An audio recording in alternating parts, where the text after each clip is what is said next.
हमें सदैव कार्यरत रहना चाहिए और अपने जीवन को सुखमय बनाना चाहिए। चिंता से मुक्ति के लिए सक्रिय रहना अति आवश्यक है। इससे इच्छा शक्ति भी बढ़ेगी और दूषित भावों का भी शोधन होगा।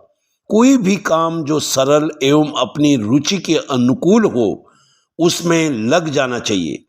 चिंता, क्रोध, शोक आदि हीन भावों से ग्रस्त व्यक्ति के लिए तो अकर्मण्य रहना बड़ा भारी कुपथ्य है। इससे रोग दिन दुना और रात चौगुना बढ़ता ही जाता है। दूसरों की सेवा, घर का काम, अध्ययन, शिल्प कला, साहित्य साधना आदि छोटे बड़े कार्यों में अपनी रुचि के अनुसार निर्णय लेकर उसमें दत्त चित्त होकर लग जाना चिंता, मानसिक विकार, उद्विग्नता आदि से बचने का सरल उपाय है। जो लोग अपने कार्यों में दत्त चित्त होकर नहीं लगते हैं, बहुधा वे चिंता में फंसे रहते हैं। चिंताएं उन्हें सदैव सताती रहती है। जो व्यक्ति दृढ़ता के साथ अपने आप को काम में लगा लेते हैं, वही विकारों से छुटकारा पाने में समर्थ हो जाते हैं। कर्मशील व्यक्ति भूत भविष्य की उधेड़ बुन में लगा नहीं रहता, वरना वर्तमान को महत्व देता है और अपने काम में सदैव लगा रहता है। जो मनुष्य सतत अपने कर्तव्य में कर्म करते रहता है, उसे किसी दूसरे की निंदा स्तुति करने का अवकाश ही नहीं मिलता। कार्यरत रहते हुए कर्मरत के लिए एक क्षण भी इन बेकार बातों के निमित्त निकालना उसके लिए दुर्लभ हो जाता है, काफी मुश्किल हो जाता है। किसी भी व्यक्ति को अपने कार्य की सिद्धि के लिए दूसरे के गुणों को देखने, समझने और उनका अनुकरण करने की आवश्यकता होती है। कर्मयोगी को दूसरों के गुण अच्छाइयों को देखने की आदत बन जाती है।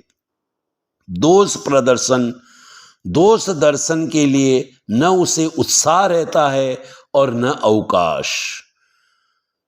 छिद्रावेषण, परदोष दर्शन, औत्साव, कुविचार प्राय उन्हीं लोगों के देखे जाते हैं जो अकर्मणीय होते हैं, जो काम नहीं करते हैं।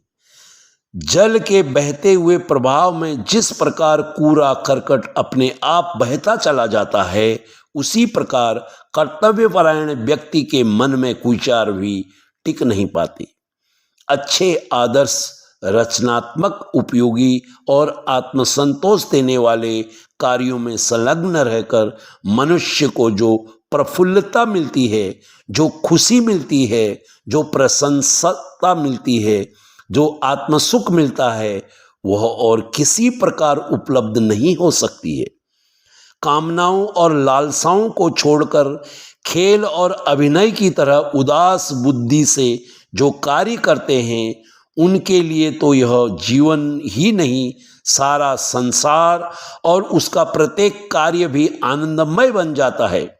कर्म की महत्ता अनंत है, इसलिए उसे योग कहा गया है। अन्य साधनों की भांति ही मनुष्य कर्मयोग की साधना से पूर्णता प्राप्त कर सकता है।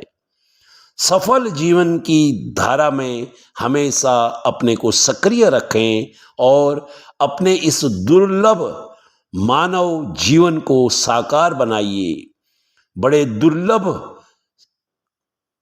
कर्मों के फलस्वरूप आपको यह दुर्लभ मनुष्य जीवन प्राप्त हुआ है। सदा स्वस्थ रहें, मस्त रहें, व्यस्त रहें। इसी मंगल कामना के साथ आपका शुभचिंतक साथी जय।